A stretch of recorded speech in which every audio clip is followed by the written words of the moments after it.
안녕하세요. 오늘 강의를 맡은 김영주입니다. 구직난으로 인한 청년 실업이 가중되는 상황에서 취업이 보장되는 특성화 학과들이 인기를 끌고 있는데요.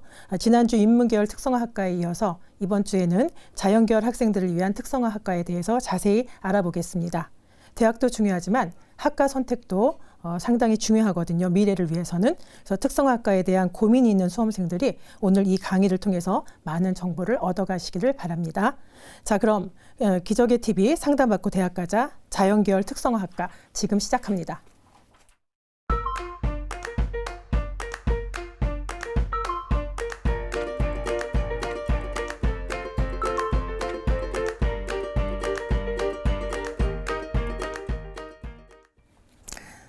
자, 먼저 학과를 선택하기 전에 살펴볼 것은 우리나라 산업 현황입니다.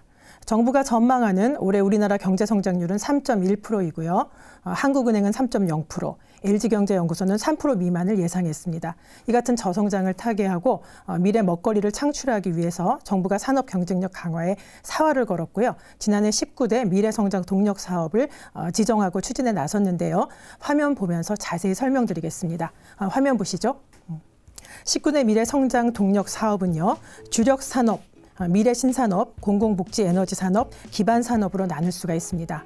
주력 산업으로는요, 5G 이동통신, 스마트 자동차, 심해저 해양 플랜트, 수직 이착륙 무인기 분야가 있고요. 미래 신산업으로는 지능형 로봇, 웨어러블 스마트 기기, 실감형 콘텐츠, 스마트 바이오 생산 시스템, 가상훈련 시스템 분야가 있습니다. 공공복지 에너지 산업 분야로는요, 맞춤형 웰리스 케어, 신재생 하이브리드, 재난안전관리 시스템, 직류 송배전 시스템, 초소형 발전 시스템 분야가 있고요. 마지막으로 기반 산업으로는 지능형 반도체, 융복합 소재, 지능형 사물 인터넷, 빅데이터, 첨단 소재 가공 시스템 분야를 들 수 있겠습니다. 이와 관련해서 유망 신직업 17개도 발표했는데요. 화면으로 확인해 보실까요? 화면 보시죠. 정부가 전문 직업으로 직접 육성하는 직업입니다. 기업 재난관리자, 의약품 규제 과학 전문가, 주택임대관리사, 레저 선박 전문가, 대체투자 전문가, 해양 플랜트 기본 설계사가 있고요. 정부가 인프라를 구축해서 민간 창출을 유도하는 직업으로는 방제 전문가, 미디어 컨텐츠 크리에이터, 진로체험 코디네이터, 직무 능력 평가사, 3D 프린팅 매니저, 상품 공간 스토리텔러가 있습니다. 관련법 개정 등 중장기 도입을 검토하는 직업으로는 문신 시술가가 있고요. 민간이 자생적으로 창출한 신직업으로는 P2P 대출 전문가, 의료 관광 경영 상담사, 크루즈 승무원, 테크니컬 커뮤니케이터 등이 있습니다. 여기서 P2P 대출 전문가가 무엇이냐 할 텐데요. P2P라는 것은 온라인상에서 이루어지는 개인 대 개인의 대출 서비스를 말하는 것입니다. 자, 다음으로는요, 고용노동부와 한국고용정보원은 10년 동안, 향후 10년 동안 우리나라 노동시장의 인력 초과 공급 상태가 지속될 것이라고 내다봤습니다. 그래서 2014년에서 24년까지 대학 전공별로 인력 수급 전망을 발표했습니다. 정부는 이 수급 전망에 의해서 대학 정원을 조정해 들어갈 예정이거든요. 지금부터. 자, 그러면 화면으로 초과 공급 상위 10개 전공이 무엇이 있는지 한번 살펴보도록 하겠습니다. 화면 보시죠. 초과 공급 상위 10개 전공이라고 했는데 이건 무슨 뜻이냐면 일자리보다 졸업자가 많은 전공입니다. 앞으로 10년 후에는 공학 계열에서 21만 5천 명의 인력이 부족해지는 반면에 인문 계열에서는 10만 1천 명이 초과 배출된다고 하거든요. 따라서 대학들은 인문 계열을 줄이고 공학 계열을 늘리는 방식으로 정원 조정을 할 것으로 예상됩니다. 이 화면을 보시면요. 우리 학령 인구가 상당히 감소한다고 지금 예측하고 있지 않습니까? 그래서 중등교육이라든지 중등교육은 10만 8천 명이 지금 졸업자가 더 많습니다. 그러니까 일자리보다 졸업자가 많이 배출되는 걸 말하죠. 우리가 지금 교육학과 또는 사범계열에 가기가 어려운데 현실은 사실 이렇습니다. 특수교육은 1만 9천 명이고요. 유아교육 1만 2천 명, 초등교육 1만 명으로 지금 일자리보다 졸업자가 많은 그런 상황이고요. 그 외에 우리가 문송이라고 말하지만 실질적으로 이 화면을 보시면은 자연계열 같은 경우에도요, 생물화학 환경계열 같은 경우에는 인원이 초과로 공급되고 있습니다. 즉 일자리가 부족하다는 이야기가 되겠습니다. 따라서 일자리에 비해서 졸업생이 부족한 계열을 잘 살펴보시면서 전공을 선택하셔야 되겠습니다. 다음으로는 졸업자보다 일자리가 많은 전공을 한번 살펴보겠습니다. 화면 보시죠. 화면으로 알 수 있듯이 기계금속 분야는 7만 8천 명이 졸업자보다 일자리가 더 남아도는 분야입니다. 그러니까 그럴 때는 우리가 기계금속 분야로 전공을 선택하면 좋으시겠죠. 그런데 여기서 하나 눈여겨보셔야 될 거는 농림수산 분야입니다. 2만 6천 명이 지금 일자리가 더 졸업자를 지금 더 오라 이렇게 이야기하고 있는 셈이거든요. 일자리가 남아 있습니다 지금. 그런데 대부분의 학생들이 농림수산 계열로 가는 걸 꺼려해요. 그러나 그거는 조금 미래를 내다보신다면은 재고해 보셔야 될 사항입니다. 왜냐하면은 우리나라 인구는 점차 줄어든다고 하지만 세계 인구는 늘어나고 있는 추세이고요. 식량이 부족하고 있습니다. 그래서 식량 문제가 크게 대두되고 있기 때문에 유전공학 분야 외에도 특수작물 재배라든지 또는 수산 자원을 개발하는 것들을 지금 이 농림수산 분야에서 많이 원하고 있거든요. 그런 관련된 전공에 진학을 하신다면은 이런 일들을 손쉽게 하실 수 있을 거라고 생각해서 농림수산 분야에 관심을 기울이시길 바랍니다. 자, 다음으로는요, 이제 본격적으로 자연계 특성화학과에 대해서 한번 살펴보겠습니다. 자, 특성화학과라고 하면은 무엇이 특성화학과냐? 자, 보면은요. 자, 일반적으로 특성화학과라는 것은 대학이 특정 산업에 필요한 인력을 집중적으로 양성하기 위해서 개설한 학과를 말합니다. 일반적으로는 그렇기 때문에 뭐 장학금을 준다든지 해서 학비를 지원하고 기숙사를 제공하고 또 연수 프로그램을 운영하고 또 대학원에 진학할 때 어떤 특혜를 주거나 취업에 어떤 편리를 주거나 하죠. 자, 그런데 요즘에는 또 이런 그 대학에서 임의로 만든 특성화학과 외에 정부가 사업으로 추진하는 특성화 사업단이 있습니다. 교육부는 2014년부터 5년간 총 1조 2천억 원을 들여가지고 지역사회의 수요와 특성을 고려한 지방대학 특성화 사업 CK1이라고 하는 사업과요. 또 수도권 대학 특성화 사업 CK2라고 하는 사업을 벌이고 있습니다. 이 사업에는 108개 대학에 342개 사업단이 선발되었고요. 한 사업단에는 2, 3개의 학과들이 참여하고 있습니다. 여기에 참여하는 학과들을 우리가 또 특성화 사업단 참여학과라고 이야기하고 있습니다. 그중에서도 우수한 학과를 명품학과라고 하고 있고요. 그래서 일반적으로 우리가 특성화학과라고 하면 이렇게 두 가지 형태, 대학에서 임의로 육성하기 위해서 만들어 놓은 학과도 특성화학과이고 또 교육부에서 만든 사업인 특성화 사업단에 속해 있는 학과들도 특성화 학과입니다. 이 시간에는 그런 두 가지의 특성화 학과를 다 그냥 한꺼번에 합쳐서 특성화 학과라고 명칭을 정하고 한번 살펴보도록 하겠습니다. 자, 분야별로 주목할 만한 자연계열 특성화 학과가 무엇이 있는지 화면 보면서 우선 설명드리겠습니다. 화면 보시죠. 자, 화면을 보시면서 하나 참고하셔야 될 것은 이게 우리한테 이제 인기가 있는 특성화 학과이기도 하지만 19대 미래성장 동력 사업에 연관된 학과, 그래서 미래를 좀 지향해서 제가 좀 골라봤습니다. 그래서 우선 보시죠. 기계 자동차 분야에는 한양대 미래자동차공학과를 필두로 해서 국민대, 한동대, 울산대, 선문대 기계 ICT 융합공학부 외에 동아대 조선해양 플랜트 공학과를 제가 한번 선정을 해봤습니다. 두 번째 소프트웨어 분야에서는요. 가천대, 경북대, 고려대, 서강대, 성균관대, 세종대, 아주대, 충남대, 숭실대, 단국대 죽전 캠퍼스의 소프트웨어 학과를 제가 한번 추천을 해봤고요. 정보보안 분야에서는 고려대, 중앙대, 서울여대를 한번 추천을 해봤습니다. 그리고 모바일 3D 디스플레이 분야는 제가 이렇게 한꺼번에 뭉뚱그렸는데요. 경북대나 단국대의 모바일 시스템 공학 전공이나 선문대 3D 창의융합학과, 그다음에 경희대 정보 디스플레이 학과도 여기에 속하겠습니다. 여기 지금 계약학과라고 써 있는 것들이 있는데요. 이 특성화 학과, 계약학과는 구별되지만, 그리고 뒤에서 계약학과 설명이 드릴 거지만 특성화 학과를 구별할 때 우선 참고하시라고, 분야가 같은 분야일 경우에는 계약학과도 넣어봤습니다. 그다음에 생명공학 분야에는 성균관대 글로벌 바이오 메디컬 엔지니어링 학과라든지 건국대 생명특성화대학 또는 가천대, 선문대 등이 있고요. 학제간 융합학과로는 문과, 이과를 구별하지 않고요. 서강대 아트앤테크놀로지 전공 지난주에 한번 살펴보셨을 거예요. 그다음에 이대 뇌인지 과학 전공, 건양대 창의융합대학들이 있고, 마지막으로 군 관련 계약학과로는 세종대나 아주대, 한양대 에리카 캠퍼스의 학과들이 있겠습니다. 자, 두 번째는 이런 특성화학과를 살펴보셨는데 특성화학과 지원 시에는 그러면 어떤 점을 유의하셔야 되느냐 하는 걸 한번 살펴보겠습니다. 화면 보면서 설명드리겠습니다. 화면 보시죠. 우선 첫 번째로 자신의 적성과 흥미를 먼저 파악하고, 두 번째, 희망학과의 교육과정, 또 취업 후 하는 일 등을 구체적으로 조사한 후에 지원해야 합니다. 그리고 적성에 맞는다고 판단되면 특성화 학과별로 대학에서 지원하는 장학금이나 대학과 연계된 기업체에서 제공하는 취업 보장 여부, 그다음에 교환 학생이나 해외 연수 프로그램 지원, 그다음에 기숙사 우선 제공 등의 다양한 혜택을 살펴보아야 합니다. 그리고 나서 네 번째, 특성화 학과의 전형 방법을 살펴보아야 하는데요. 특성화 학과의 전형 방법은 일반 학과와 크게 다르지 않지만 대학에 따라서는 학생부 반영 교과가 전 교과이거나 특정 과목을 더 반영한다거나 뭐 수학이라든지 과학이라든지 이런 걸 더 반영한다거나 수능 최저를 일반 학과보다 더 높게 둔다거나 수능 반영 영역도 뭐 반드시 수학 가라고 이렇게 명시를 하거나 아니면 가형에 가산점을 두거나 이런 식으로 좀 까다롭게 제한하는 경우가 많이 있습니다. 아무래도 혜택을 주니까 그렇겠죠. 그런 점들을 잘 살펴보셔야 되고요. 마지막으로 경쟁률과 합격선도 일반 학과에 비해서 다소 높은 것이 사실이기 때문에 자신이 잘 지원할 수 있는지 가능한지를 잘 고려해 보셔야 될 것 같습니다.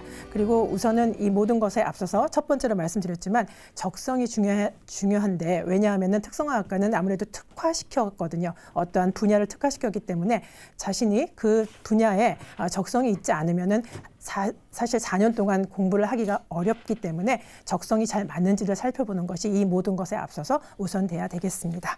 자, 그러면 자연계열에서 어떤 대학이 어떤 특성화학과를 운영하고 있는지 이제 구체적으로 지금부터 본격적으로 한번 살펴보겠습니다. 자, 우선 기계자동차 분야입니다. 기계자동차 분야는 두 개의 학과를 집중적으로 살펴보겠는데요. 우선 첫 번째로 한양대 미래자동차공학과입니다. 화면 보면서 설명드리겠습니다. 한양대 미래자동차공학과는요. 전자, 전기, 정보통신이 결합된 그린카나 스마트카, 요새 굉장히 많이 회자되고 있죠. 그런 그린카나 스마트카 개발을 선도할 전문 인력을 양성하려는 목적으로 설립되었습니다. 그래서 기계공학과 또 전기, 전자공학, IT 소프트웨어 분야의 융복합 기술을 교육하고 있습니다. 그래서 이걸 후원하는 기업이 상당히 많은데요. 현대, 기아, 르노 삼성자동차, GM 코리아, BMW 이런 자동차 회사들이나 NVH 코리아, 현대모비스, 만도 LG전자 뭐 이런 자동차 부품 회사나 아니면은 인피니언, GNS, 프리스케일과 같은 반도체 부품 회사들이 전부 다 이 한양대 미래자동차공학과를 지원하고 있습니다. 졸업 후의 진로를 살펴보시면요. 다음 화면을 보실게요. 자동차 관련 대기업에 우선 취업이 되겠죠. 또는 기계, 전기전자, IT 관련 기업이나 연구소의 전문 연구자로 취업이 되실 수 있고요. 그다음에 대학 교수가 되실 수도 있고 뭐 고위직 공무원으로 진출하실 수도 있습니다. 장학금 및 혜택을 보면요. 수시 정시 합격자 전원에게 4년 전액 장학금을 지원합니다. 한양대에서 이제 밀고 있는 학과죠. 한양대 그런데 자세히 보시면 1, 2학년에는 한양대 다이아몬드 7 장학금이라고 해서 한양대에 7개의 그 학과가 있어요. 주력 학과 다이아몬드 7 학과라고 하는데 그 장학금을 주는 거고요. 3, 4학년에는 산학협력 기업 장학금이라고 해서 아까 그 협력 기업들이 후원 기업들이 주는 장학금을 수령하게 되겠습니다. 자, 그래서 4년 동안 장학금을 받게 되겠고요. 자, 그러면 이런 학과들은 어떻게 선발하느냐 학생들을 화면 보면서 설명드릴게요. 다음 화면 보시죠. 자, 수시 선발 방법을 보면요. 지금 2017학년도 기준으로 제가 말씀드리고 있습니다. 근데 2017학년도는 지금 4월 말쯤 되어야 수시 전형 수시 모집 요강이 나오기 때문에 지금 이거는 전형 2017학년도 전형 계획으로 지금 살펴보고 있습니다. 학생부 교과형으로 5명을 모집하고요. 학생부 종합형으로 17명을 모집합니다. 학생부 종합형 중에서 일반형이 있고 이건 일반 학생들을 모집하는 거고요. 고른기회 전형으로 2명을 모집합니다. 일반 학생이나 고른기회 전형이나 학생부 종합 전형이기 때문에 학생부 종합평가를 100% 하는 방식을 취하고요. 수능 최저는 없습니다. 그리고 한양대 논술 전형으로는 6명을 모집하는데 전년도 경쟁률, 즉 2016학년도 경쟁률이 88.38대 1이었습니다. 논술 60%에 학생부 종합평가 40%로 반영하고 있고요. 수능 최저는 없습니다. 참고로 전년도 학생부 교과형으로 합격한 합격자의 등급이 1.15 등급이었으니까 막강하죠. 자, 그다음에 다음 화면으로는 정시를 보겠습니다. 정시 선발 방법은 가군에서 10명을 모집하고요. 9.11대 1이었습니다. 수능 100%를 반영하고요. 국어 20, 수학 가형으로 고정되어 있죠. 30, 영어 20, 과탐 2과목 두 과목 30%를 반영하고 2017학년도부터는 한국사 4등급까지 만점으로 부여한다라는 거 명심하시고요. 이제 2017학년부터는 수시나 정시에 한국사가 이제 등장하게 되는 거죠. 그래서 한국사 4등급까지 만점으로 반영한다라는 걸 참고해 주시기 바랍니다. 참고로 정시 가군의 합격자 전년도 100분위 평균은 94.94%였습니다. 자, 다음 두 번째로는요. 두 번째 기계 자동차 분야에서는 19대 미래 성장 동력 사업에도 있었던 동아대 조선해양 플랜트 공학과를 한번 살펴보도록 하겠습니다. 미래창조과학부는 19대 미래 성장 동력의 주력 산업으로 아까 우리가 방금 전에 살펴봤었죠. 심해저 해양 플랜트를 지정했습니다. 해양 플랜트 산업이라는 건 뭐냐면 석유, 가스 등의 그 해양 자원을 시추하거나 또는 발굴하는 장비를 만들거나 또는 설치하는 산업을 해양 플랜트 산업이라고 말합니다. 따라서 조선해양 플랜트 공학과라는 거는 기존의 선박을 건조라는 건 이제 만든다는 뜻이거든요. 건조하는 조선해양 공학과하고는 조금 차이가 있는 과정입니다. 그래서 정부는 심해저 해양 플랜트 산업이 상당히 유망할 것이다라고 생각하시고 우리는 또 지형 자체가 그래요. 그래서 극지나 고업하고 강풍 등의 극한 해역 지역이나 아니면 수심 500m 이상의 심해에서 석유 및 가스 자원을 개발하는 해상 해저 플랜트 엔지니어링 기술을 우리가 개발하겠다. 그다음에 핵심 기자재도 한국산으로 만들겠다라는 그런 계획을 가지고 노력을 기울이고 있습니다. 이런 니즈에 맞춰서 만들어진 2015년에 신설된 학과가 동아대 조선해양 플랜트 공학과입니다. 화면 보면서 자세히 설명드리겠습니다. 자, 해양 플랜트 설계에 필요한 화학, 기계 관련 교과목을 적극적으로 편성한 학제를 운영하고 있습니다. 그렇기 때문에 선박 건조 교과목 중심의 기존의 해양 공학과하고는 다소 좀 학제가 차이가 있죠. 그리고 나서 이제 이걸 잘 보셔야 되는데 subsea라는 게 있어요. 그게 뭐냐면은 심해의 가스 원유를 개발하고 채굴하고 이송하는 해양 산업을 말합니다. 그래서 subsea 산업 확대를 대비해서 학제를 추가할 계획이다. 이렇게 말하고 있습니다. 학제를 계속 이제 더 추가해서 니즈를 맞춘다는 그런 뜻이 되겠습니다. 다음으로 졸업 후 진로를 보면요. 다음 화면 보시죠. 자, 우선 이 어느 회사로 진출을 할 수 있냐면 현대중공업, 삼성중공업, 그다음에 DSM이라는 거는 대우조선해양을 말하는 거고요. STX, 한진, 대동, 대선, 성동조선 이건 전부 다 조선회사거든요. 조선회사로 진출할 수도 있고요. 중소규모의 이거는 대규모 회사라면 지금은 또 중소규모의 조선회사로도 취업할 수 있고 해양 플랜트 설계 회사로도 진출하실 수가 있고요. 조선 기자재 산업체나 국가연구소 등에서 설계나 제조나 관리 업무를 담당하는 기술자로 진출하실 수 있습니다. 그리고 마지막으로 선박 검사 업무를 수행하는 선급협회와 또 다양한 조선 관련 기관에 진출할 수 있다고 합니다. 다음 화면을 보시면서요. 그럼 어떻게 선발하느냐? 자, 2017학년도 기준으로 보셨을 때 수시에서는 학교생활 우수자로 11명, 그리고 교과 성적 우수자로 26명을 모집하는데요. 학생부 교과 100%를 반영합니다. 그리고 수능 최저가 있어서 국어와 근데 여기서는 이제 수학 동아대 같은 경우에는 수학 가나형을 다 오픈해놨어요. 가나, 또 영어, 또 사회 아니면 과학, 근데 한 과목이거든요. 그 중에서 한 개 이상 3등급이면 됩니다. 한번 도전해 보셔도 될 것 같고요. 또 정시 나군 같은 경우에는 11명을 모집하고 수능 100%를 반영하게 되겠습니다. 자, 이어서 살펴볼 특성화 학과는 소프트웨어 분야입니다. 자, 소프트웨어 분야는요. 최근 소프트웨어가 국가의 산업이나 국민의 생활 그리고 군사력에 차지하는 비중이 엄청나죠. 그런데 우리나라는 세계 시장에서 1.8%밖에 차지하지 못하고 있습니다. 대부분 우리나라가 많은 비중으로 진출하고 있는 거에 비한다면 소프트웨어가 중요한 거에 반해서 선점하고 있지 못한 것이죠. 그래서 우리나라 미래부에서는 중고 학생들에게 소프트웨어 기초 교육을 시키고 그래서 중학생들이 지금 소프트웨어 교육을 받고 있죠. 그다음에 두 번째로는 소프트웨어 중심 대학이라는 거를 만들어서 그래서 그 대학이 직접 국민에게 소프트웨어 교육도 시키고 그다음에 전공자를 많이 늘려서 아주 고급 인력을 확보하기로 그렇게 결정을 했습니다. 그래서 대학 차원으로 4년에서부터 6년 동안에 연간 20억씩 120억을 지원하는 대규모의 사업을 벌이고 있고요. 그것이 이제 소프트웨어 중심 대학 지원 사업입니다. 그중에서 40개 대학이 이제 지원을 했는데 그중에 경북대, 고려대, 서강대, 성균관대, 세종대, 아주대, 가천대, 충남대가 지정이 되었습니다. 8개 3개 대학이 지정이 되었고요. 정부는 앞으로 20개 대학까지로 늘릴 예정이고요. 그래서 5,500명을 모집할 예정입니다. 그래서 소프트웨어 전공자, 뭐 양병설 이런 것도 있잖아요. 그런 이야기도 지금 하고 있습니다. 그만큼 중요하다는 뜻이고요. 그 중에서도 대표 주자라고 할 수 있는 성균관대학교 소프트웨어 학과에 대해서 한번 살펴보겠습니다. 화면 보시죠. 자, 설계 중심의 소수 정예 집중 교육과 기업체 인턴십 등 이론과 실무 지식을 두루 갖춘 그런 소프트웨어 분야 전문가를 육성하려고 하고 있습니다. 학사과정 또는 학석사 5년제 통합과정, 보통 학석사는 6년인데 이제 5년제 통합과정 운영하고요.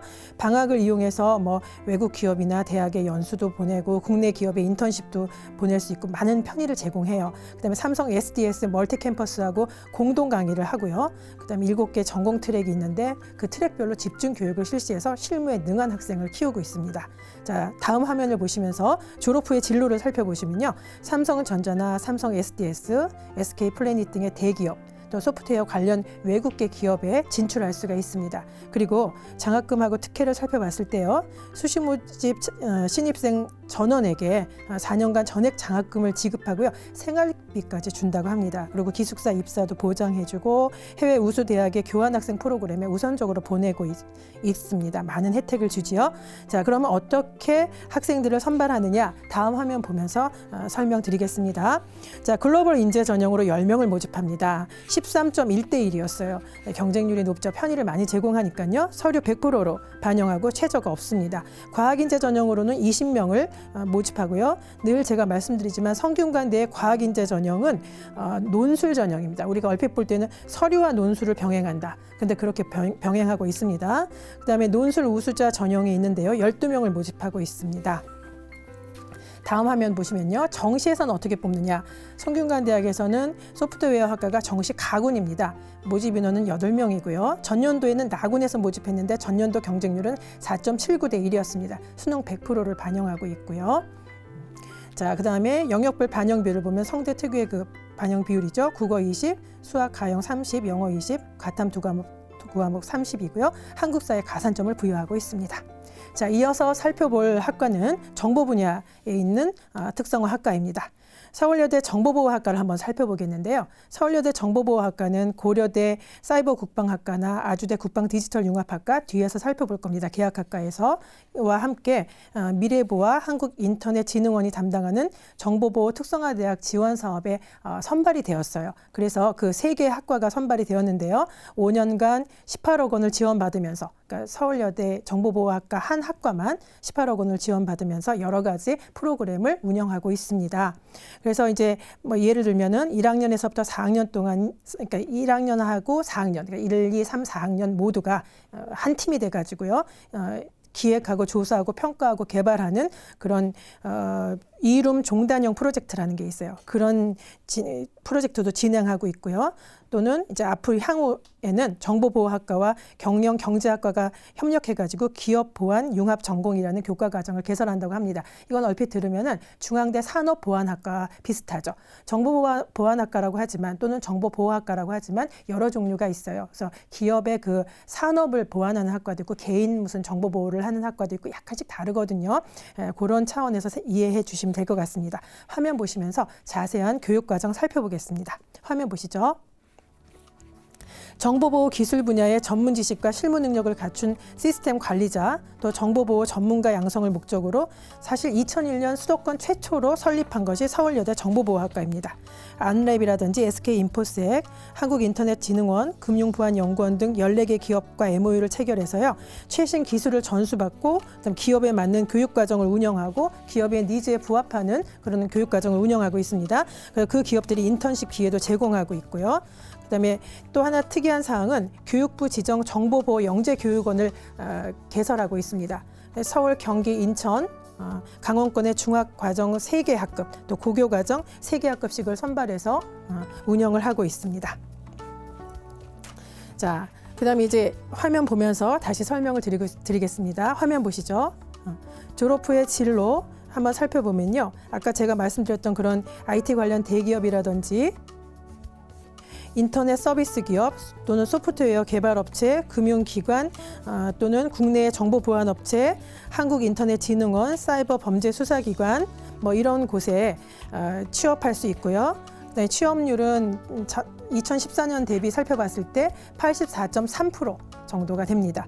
취업자의 80% 이상이 이 전공과 관련된 IT 업종에 취업을 했습니다.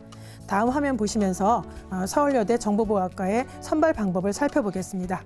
학생부 종합평가로 16명, 기독교 지도자로 7명, 고른기회 1 전형으로, 고른기회 1 전형은 서울여대 같은 경우에는 국가보훈 대상자나 서해 5도 주민, 기초생활수급자 및 차상위 계층을 말하는 것입니다.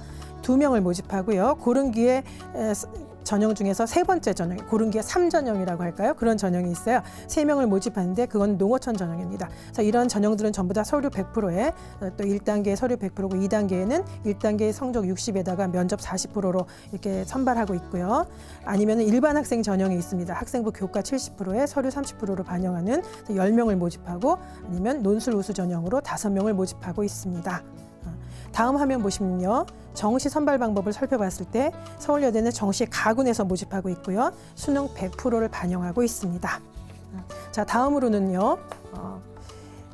단국대 모바일 시스템 공학 전공에 대해서 살펴볼 텐데요. 자, 여기는 어떤 분야가 되냐면은 저희가 살펴본 대로 모바일 또는 3D 디스플레이 분야입니다. 그중에서 저희는 단국대 모바일 시스템 공학 전공을 살펴보도록 하겠는데요. 화면 보면서 설명드리겠습니다. 교육과정과 그 특징을 살펴보면요. 이동통신이나 무선 인터넷 등의 모바일 환경에서 우리는 지금 그런 모바일 환경에서 살고 있죠. 그래서 이동통신 기기를 설계하거나 기술을 개발하고 또 네트워크 시스템의 기술을 개발하는 그런 전문 실무 능력을 갖춘 국제적인 인재를 양성한다는 목적입니다. 그래서 모바일 시스템 공학 전공은 단국대의 국제학부 내에 소속돼 있습니다. 그다음에 실습 위주, 또 팀워크에 의한 문제 해결 이런 두 가지를 병행하면서 전공 심화 교과 과정을 운영하고 있고요. 또 산업체가 많이 지원을 하고 있어요. 그래서 프로젝트 중심의 교과 과정을 운영하고 있습니다. 그다음에 국외대학과 교환학생 또 국외대학하고 교환학생을 이제 교류를 하고 있는 거죠. 그리고 외국 유학생을 유치하기도 하고 해서 이제 국제학부이기 때문에 조금 더 위상을 높이려고 하는 거예요. 외국인하고 또 이런 이 모바일 시스템 같은 경우에는 외국 기업이랑 많이 또 교류를 하기 때문에 영어 중심의 강의를 운영하면서 학생들의 자질을 향상시키고 있습니다. 다음 화면 보시면서 공학 전공의 모바일 시스템 공학 전공의 졸업 후의 진로나 장학금에 대해서 살펴보겠습니다. 스마트폰이나 스마트패드나 스마트 TV 등의 모바일 통신 관련 분야에서 연구를 하거나 또는 뭐 일반 사원으로 또는 기술직으로 진출할 수 있고요. 또 다양한 솔루션이나 애플리케이션이나 콘텐츠 분야에서도 기술직으로 진출할 수 있습니다. 장학금이나 특전을 보셨을 때요. 이제 좀 복잡해요. 근데 여기 많은 혜택을 주는 거니까 수시 등록자 중에서요. 입학 총점 대비해서 상위 6등까지는 입학금하고 수업료 50%를 지원을 해줍니다. 그리고 정시 같은 경우에 지금 이제 17학년도는 계획이 아직 발표가 안 됐거든요. 16학년도 작년 같은 경우에는 그래서 작년이니까 수가가 아니라 수비겠죠. 수비하고 영어 합의 4등급 이내인 자에게는 입학금하고 수업료 전액을 지원을 했고요. 또 수비하고 영어 합의 5등급 이내인 자에게는 입학금하고 수시와 똑같이 수업료 50%를 지원을 했습니다. IBM의 인턴십을 할 수 있고요. 그다음에 국제학부 내에서 지금 국제학부 내에 있으니까 국제경영학 전공이 있거든요. 단국대 같은 경우에 그 국제경영학 전공을 복수 전공을 할 수 있도록 또는 부전공을 할 수 있도록 기회를 제공하고 있습니다. 그리고 아까 교환학생이라고 그랬는데 홍콩 성시대학 에서 전공 6학점을 이수할 수 있는 그런 기회를 주고 있습니다. 다음 화면 보시면서 수시 선발 방법을 알아볼게요. 자, 논술 우수자 전형으로 20명을 선발합니다. 그리고 수능 최저는 없고요. 다음 화면 보시면서 정시 선발 방법을 살펴보면요. 다군에서 10명을 모집합니다. 자, 그래서 경쟁률은 3.93대 1이었습니다. 다음으로는요. 생명공학 분야입니다. 건국대 생명특성화대학에 대해서 살펴볼 텐데요. 화면 보시죠. 자, 첨단 생명과학 및 생명공학 분야에서 초인류 우수인재를 양성한다라는 그런 모토를 가지고 만들었습니다. 그래서 생명과학 특성화대학에는요. 구성하는 학과가 3학과가 있어요. 생명과학 특성학과, 시스템 생명특성학과, 융합 생명특성학과 이렇게 3학과가 있는데요. 자, 각각의 학과들이 무엇을 배우는 학과들이냐 화면 보시면은 이제 아실 텐데, 생명과학 특성학과 같은 경우에는 신약 개발을 하거나 뇌과학 또는 난치병을 치료하거나 뭐 면역학을 이용한 백신이나 치료제를 개발하는 약간 의학 계통이죠. 그렇게 생각하시면 되고요. 시스템 생명 특성학과라는 거는 이런 모든 일들이 생명도 다 시스템적으로 다 유기적으로 연결이 되어 있다라고 하는 거예요. 그래서 시스템적으로 사고를 하고 생명공학적으로 연구를 한다라는 걸 모토로 해가지고 이렇게 시스템 생명 특성학과를 만들어서 여러 가지 문제를 분자 수준에서부터 시스템 전체 수준까지 다 총괄해서 한번 살펴보자라는 교육 과정을 가지고 운영하고 있어요. 그다음에 융합 생명 특성학과라는 거는요, 기초 생명과학 또는 생명공학, 바이오화학, 바이오 소재 및 나노과학 이런 것들의 그 융합적 결합을 통해서 생명 현상의 본질을 이해하자, 그리고 부가가치를 창출할 수 있는 그런 산업을 만들어내자라는 그런 취지로 교육과정을 운영하고 있습니다. 다음 화면을 보시면서 졸업 후 진로에 대해서 한번 살펴보실게요. 대학원 진학을 보통 하고요. 뭐 의전원, 치전원, 이제 의전원이나 치전원은 많이 줄어들어서 거의 없어진 추세이죠. 몇몇 대학이 남아 있습니다. 약전원에 진학을 하고 있고요. 네, 국공립연구소라든지 산업체, 또 정부 투자기관에까지 전부 다 진출을 하고 있습니다. 다음 화면 보시면서 그럼 어떻게 선발하느냐? 자, 여기는 이제 이 대학이기 때문에, 단과대학이기 때문에 화면을 보시면 제가 이렇게 3개 학과로 그냥 분류를 해가지고 한꺼번에 지금 보여드리고 있습니다. KU 자기추천 전형 아시죠? 종합전형이지요. 생명과학특성화대학은 4명, 그다음에 8명 이런 식으로 모집을 하고 있습니다. 그다음에 두 번째는 KU 논술 우수자 전형으로 12명, 7명을 모집하고 있고요. 그다음에 세 번째, 이게 신설된 전형입니다. KU 학교 추천 전형이라고 있어요. 교과 60에 서류 40을 보죠. 다 본다는 뜻이에요. 수능 최저는 없고요. 근데 거기에서는 각각 8명씩 모집하고 있습니다. 자, 다음에는요, 정시에서 어떻게 선발할까? 다음 화면 보시면은 건국대 같은 경우에는 정시 나군에서 선발하고 있습니다. 나군에서 생명과학 특성화학과는 18명, 시스템은 12명, 융합생명은 12명을 모집하고 있고요. 전년은 좀 달랐죠. 시스템 생명과 융합생명은 가군이었는데요. 자, 이렇게 올해는 그냥 다 합쳐서 나군에서 모집하고 있습니다. 건국대 같은 경우에는 정시에서 학생부 10%와 수능 90%를 나누어서 전형을 하고 있어요. 그거 유의하시고요. 그다음에 영역별 반영 비율은 표와 같이 20, 30, 30, 20입니다. 자, 다음에는요, 학제간 융합학과를 한번 살펴보겠습니다. 여러 학과가 있지만 이화여대 뇌인지과학 전공에 대해서 자세히 살펴볼게요. 화면 보시겠습니다. 국내 최초로 여러 학문의 융합을 통해서 뇌를 연구하고 이해하고 교육하기 위해서 설립했습니다. 뇌인지 과학 분야 과학자를 비롯해서 의학, 생명과학, 이제 여기서 이제 중요한 게 사회과학이라고 했는데, 사실 뇌를 잘 알면 심리학이라든지 법학이라든지 뭐 이렇게 우리 프로파일러 같은 경우에도 그런 거죠. 그다음에 뭐 경제학, 경영학 등에도 다 사용할 수가 있거든요. 그런 분야 또는 공학하고 뇌인지 과학을 융합한 그런 분야로까지 전문가가 되어서 다 진출할 수 있도록 그렇게 양성한다라는 그런 목적으로 설립했습니다. 자, 화면 보시고요. 다음 화면 보시겠습니다. 졸업 후에는 어떻게 되느냐? 뭐 의학 전문 대학원에 진학할 수도 있겠고요. 과학기술 관련한 정부 부처에 진출할 수도 있겠고, 다국적 제약회사를 비롯한 기업체로도 진출할 수 있겠습니다. 장학금하고 특전을 보면은요, 2016학년도에 최초 합격자 중에서 수시, 정시, 공희 상위 50% 이내에 있는 합격자들한테는 8학기, 즉 4년이죠. 4년 등록금 전액하고 해외 연수 프로그램 참여한다고 하면 장학금도 지원했습니다. 그다음에 수시, 정시 최초 합격자 중에서, 그러니까 최초 합격자만 해당하는 거예요. 최초 합격자 중에서 전원을 그 나머지 이제 상위 50%가 아닌 나머지 학생들이죠. 나머지 50%가 되겠죠. 이 사람들은 2년이죠. 4학기 등록금 전액과 해외 연수 프로그램에 참여한다고 하면 장학금을 지원하는 형태로 그렇게 특전을 줬습니다. 다음 화면을 보시면요. 그럼 어떻게 선발하느냐? 자, 이대는 2017학년도 계획에서 모집 인원을 발표를 하지 않았습니다. 그래서 이 화면을 보시면 모집 인원은 2016학년도 모집 인원이에요. 그런데 이제 대동소이하게 이 정도 모집할 것입니다. 그래서 미래인재 전형으로 5명, 고른기회 전형으로 1명, 수학과학 특기자 전형으로 5명, 논술 전형으로 10명을 모집했습니다. 여기서 이제 특기하실 사항은요. 수시에서는 자연계로만 선발을 했는데 정시 같은 경우에는 문과 이과를 분리해서 선발을 하고 있습니다. 그래서 다음 화면 보시면요. 이화여대 뇌인지과학 전공의 정시 선발 방법은 이건 이제 2017학년도 기준입니다.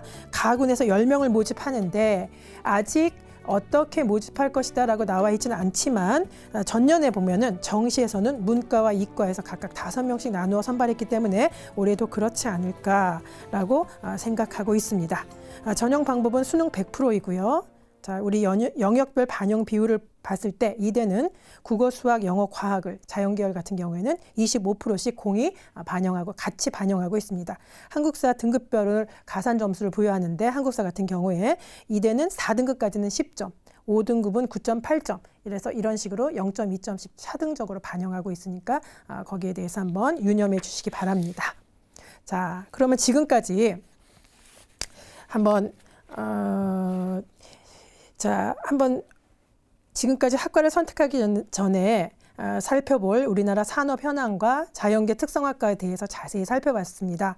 자, 이어지는 강의에서는 자연계열 학생들을 위해서 그렇다면 계약학과를 아까 언급했었는데 계약학과에는 어떤 것이 있느냐 하는 것들을 살펴보겠습니다. 자, 강의를 이어가기에 앞서서 지금까지 강의한 내용을 다시 한번 되짚어보고 전하는 말씀을 듣고 오겠습니다.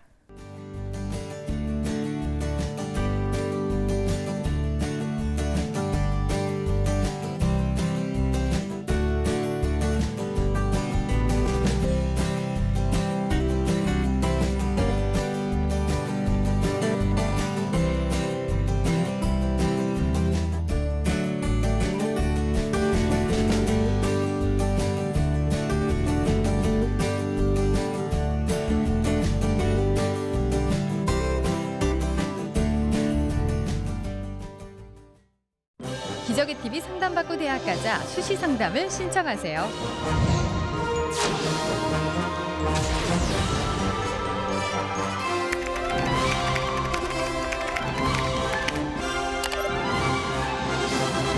우선 검색창에 상담받고 대학 가자를 검색하고 메인 홈페이지에 입시 컨설팅란을 클릭합니다.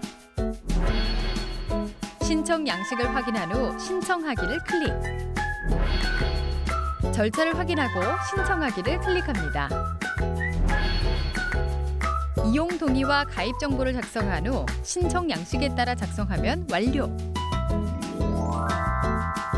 기적의 TV 상담받고 대학 가자 수준 높은 대입 컨설팅 지금 바로 신청하세요. 자, 제2부 강의 이어지겠습니다. 교육부는 청년 취업난을 해소하기 위한 대책으로 사회 맞춤형 학과 학생 수를 2017학년까지 1만 5천 명으로 확대합니다. 사회 맞춤형 학과가 무엇이냐면요. 대학과 기업이 채용 계약을 맺고 개설하는 채용 조건형 계약학과가 여기에 해당하는 것입니다. 아니면은 기업이 대학에 위탁해서 교육과정을 만들어요. 이러이러한 것을 교육해 주세요라고 하는 주문식 교육학과 등이 있는데요. 이런 두 가지를 합쳐서 우리가 산업 맞춤형, 사회 맞춤형 학과 이렇게 말하겠습니다. 자, 지난해 기준으로는 4,927명이 사회 맞춤형 학과에 재학 중이었는데요. 내년까지 3배로 늘린다고 해서 아까 15,000명이라고 말씀드렸죠. 3배로 늘린다는 것입니다. 졸업 후에는 취업이 보장되기 때문에 인기가 많이 있습니다. 그리고 그렇지만 이제 특성화 학과랑은 조금 다르죠. 왜냐하면 인기는 둘 다 많은데 이 특성화 학과에 비해서 계약학과는 졸업 후에 완전히 취업이 된다. 그러니까 취업을 담보로 해서 입학을 하는 것이거든요. 그런 차이점이 있습니다.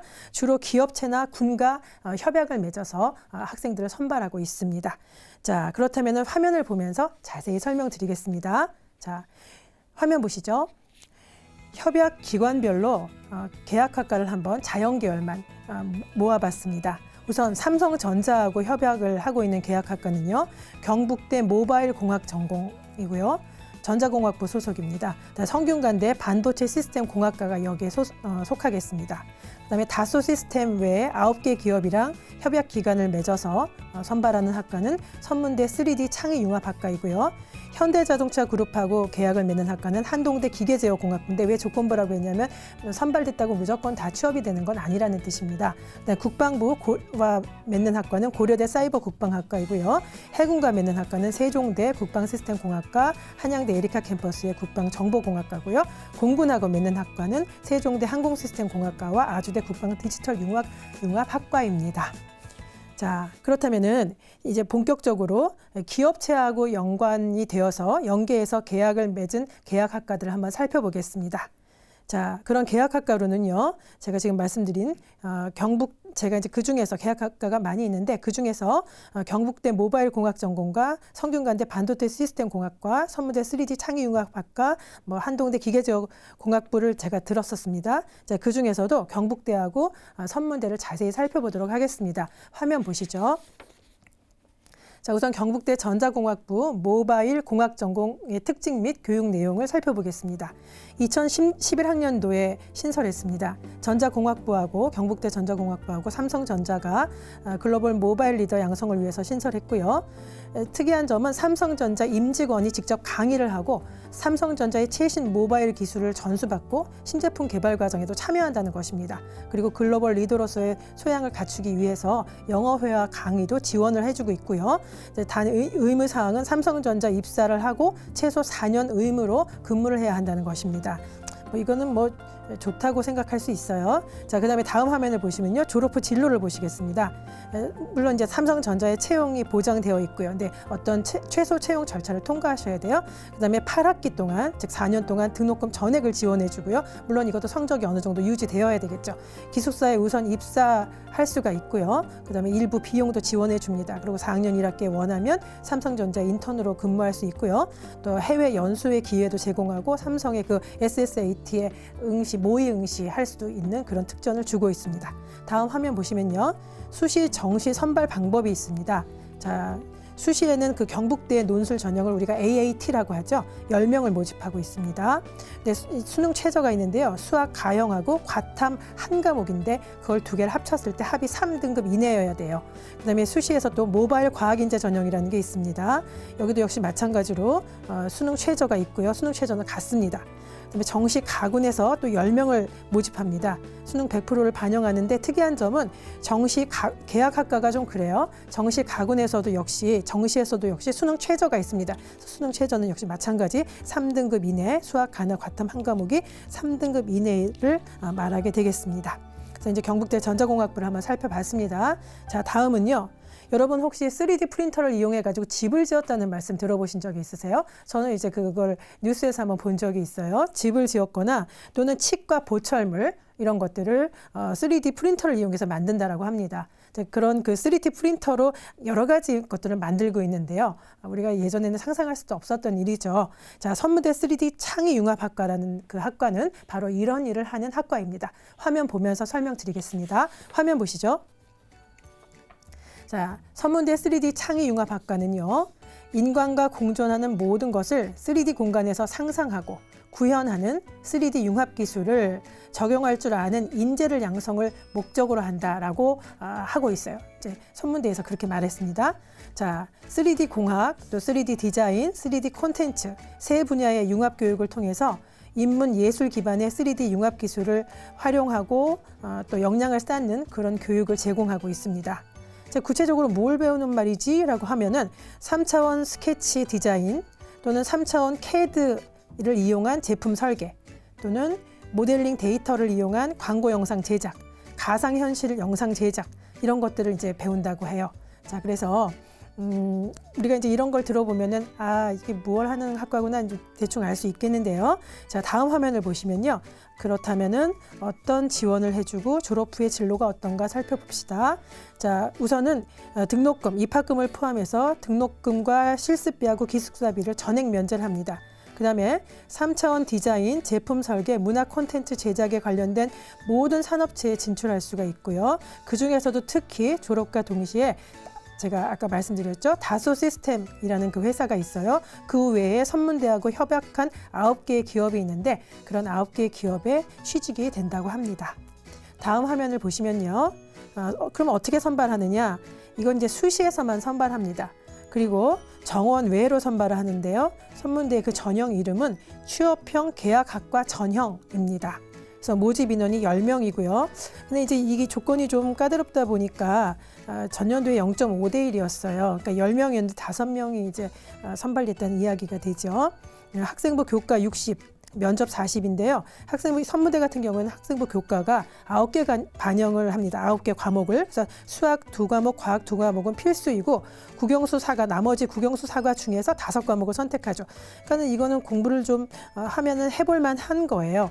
이제 그런데 이제 해볼 만하긴 한데 왜 경쟁률이 이렇게 저조했나 생각해 보니 전년도 합격자 성적이 교과 1등급이었어요. 그러니까 이제 나름대로 계약학과이기 때문에 경쟁률은 조금 저조한지 모르겠지만 합격자의 성적은 상당히 좋았다라고 할 수 있습니다. 수능 최저가 있어요. 근데 이제 특이한 거는 수능 최저라고는 하지만 이 최저라는 것이 이제 국어, 영어 교과, 그러니까는 이 교과에서 하는 거예요. 수능이 아니라 교과에서 국어하고 영어 교과 전 이수 과목의 평균이 4등급이어야 되고. 그러니까 아니면 이건 이제 문과 학생이겠죠. 아니면 이과 학생 같은 경우에는 수학이랑 과학 교과 전 이수 과목 평균이 4등급 이렇게 나뉘어져 있습니다. 물론 국어 영어가 이과 문과고 수학 과학이 이과는 아니에요. 그런데 대체적으로 이제 이렇게 반영을 학생들이 이렇게 반영하기를 원하겠죠. 그래서 그런 식으로 이제 수능 최저를 알아봤고요. 자, 그래서 선문대 3G 창의융합학과는 기업체랑 이제 연계된 학과입니다. 다음에는 군과 연계한 계약학과를 한번 알아보겠습니다. 요 근래에는 취업난이 있고 하다 보니 군과 연계한 계약학과에 굉장히 관심이 많아요, 학생들이. 그래서 저는 이제 특별히 자연계 학생들이 지원할 만한 학과에 대해서 한번 살펴보겠습니다. 우선은 고려대 사이버 국방학과 하고요. 세종대 시스템공학과, 그다음에 세종대 항공시스템공학과. 이제 세종대 시스템공학과는 제가 국방시스템공학과를 말하는 겁니다. 자, 그리고 아주대 국방디지털융합학과, 한양대 에리카 캠퍼스의 국방정보공학학과 등을 살펴보겠습니다.